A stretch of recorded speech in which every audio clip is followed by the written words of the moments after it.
रखना पड़ेगा। आज सारे इमरान खान पे भू उठा के इल्ज़ाम लगा देते हैं। ये ज़रा आप स्टेटमेंट तो देखें ना ज़रा, ये ख्वाजा आसिफ साहब का, कि सियासत में बदतमीज़ी और गालम गलोच की रवायत इमरान खान और यूथियों ने डाली है। अब ये यूथिया जो लफ्ज़ है ना, ये मैंने पहली दफ़ा बोला है, क्योंकि ख्वाजा आसिफ जैसे वज़ीर दिफा ने इसको ट्वीट किया है। ये गाली से निकला हुआ है। एक पॉलिटिकल पार्टी के वर्कर को आप गाली के नाम से आप बुला रहे हैं, कितनी बुरी बात है। और मुस्तकबिल में हमारा मुआशरा इसकी भारी कीमत अदा करेगा।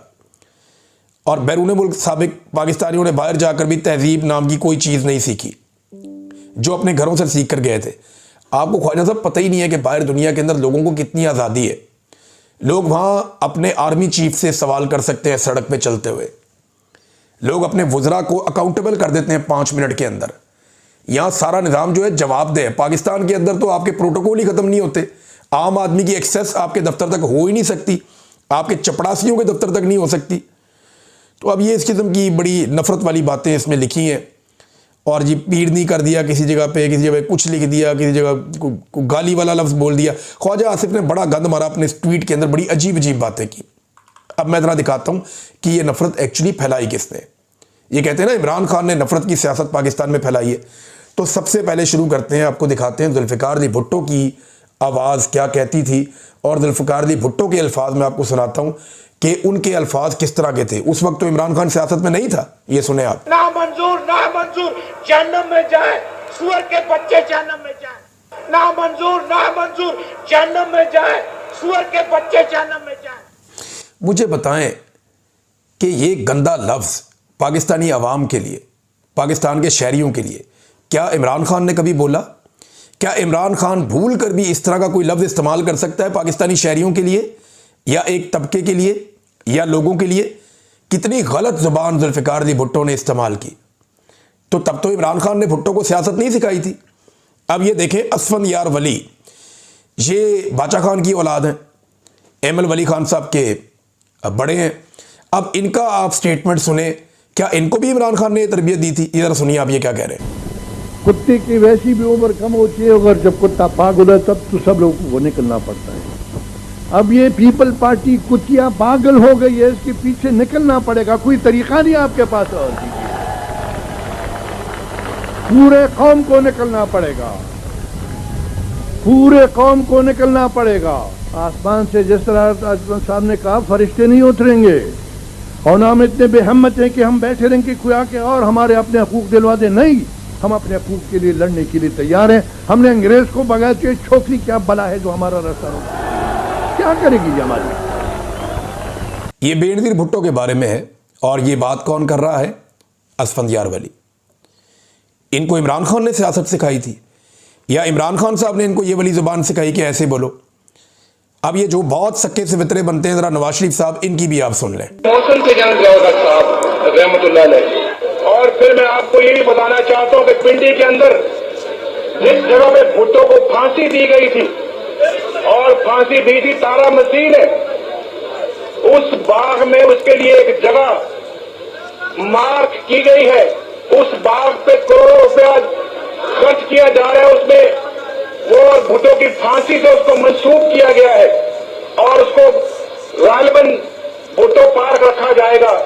हम उसको मकाम इबरत का नाम देंगे कि ये मकाम इबरत है, इससे सबक सीखो। मकाम इबरत। और ये मुकाबला करेंगे जो कहते हैं रात को थोड़ी सी मैं कभी कभी पी लेता हूं, उसकी औलाद हमारा मुकाबला करेगी। तो भी मालूम है कि 2 महीनों के बाद 3 महीनों के बाद पता नहीं उनको तनख्वाह मिलेगी या नहीं मिलेगी। ये आलम हो चुका है क्योंकि सारा पैसा तो खा गया जरदारी। और जो आपका इस कौम का पैसा था, उस कौम के खून पसीने की कमाई थी, उसने सरे में माल खरीद लिया। ये कौम अपने जेवर बेच चुकी है, अपनी बचतें खत्म कर चुकी है। इन्होंने अपने घर गिरवी रख दिए, लेकिन आज रोटी को तरस रहे हैं। और वहां आसिफ जरदारी के घोड़े जो है, एक लाख 40-40 लाख रुपए का घोड़ा आज वहां पे स्टबल में घूम रहा है। ये लुटेरा इंसान, ये लुटेरा पाकिस्तान की दौलत को लूट कर इसे सरे में माल खरीद दिया है। मेरा नाम भी नवाज शरीफ नहीं, उसने उसको नीलाम करके उसकी तमाम दौलत। लो जी, ये शहबाज शरीफ ने भी कहा था कि जरदारी का पेट फाड़ के पैसे निकाल के अवाम के कदमों में निछावर कर देगा। जरदारी को लाड़काना और लाहौर की सड़कों पे भी शहबाज शरीफ ने घसीटना था। ये इनकी ज़ुबानें इमरान खान साहब की सियासत से पहले की हैं, उसके बाद की नहीं है। ख्वाजा आसिफ साहब जो ये ट्वीट कर रहे हैं, जरा उनकी ज़बान मुलाहिदा फरमा लीजिए कि औरतों को वो गार्बेज यानी गंद कह रहे हैं, औरतों को असेंबली के अंदर खड़े होकर। सुने जरा। अखलाक बाख्ता औरतों को जो है चेस्टिटी के ऊपर जो है लेक्चर देने की जरूरत नहीं होती। पहले अपना दामन देखें, उसके बाद पाक दामनी के ऊपर हमें लेक्चर दें। बाकियात रह गई हैं उस शख्स की जिसने चीफ ऑफ स्टाफ को अपना बाप कहा था। ये बाकियात है, खंडरात है उनके। जनाब स्पीकर, ये खंडरात है उनके, ये उनका कूड़ा करकट बाकी रह गया हुआ है। ये लफ्ज कूड़ा करकट जो है वो मैं एक्सपंज करता हूं। गार्बेज रह गया हुआ है उनका यहाँ पे, which has to be cleaned। आज उसको अदालतों में पेश होने की जरूरत नहीं है। अपने वर्करों को कैद करवा के खुद चूहे की तरह छुपता फिरता है। जिस शख्स को औरतें डिफेंड करें उसकी जुर्रत और बहादुरी क्या होगी। जी, ये ख्वाजा आसिफ की ज़बान का एक हिस्सा आपने मुलाहिदा किया, वैसे बहुत सारे ऐसे और भी हैं, एक आपको और सुनाते हैं, ये देखें।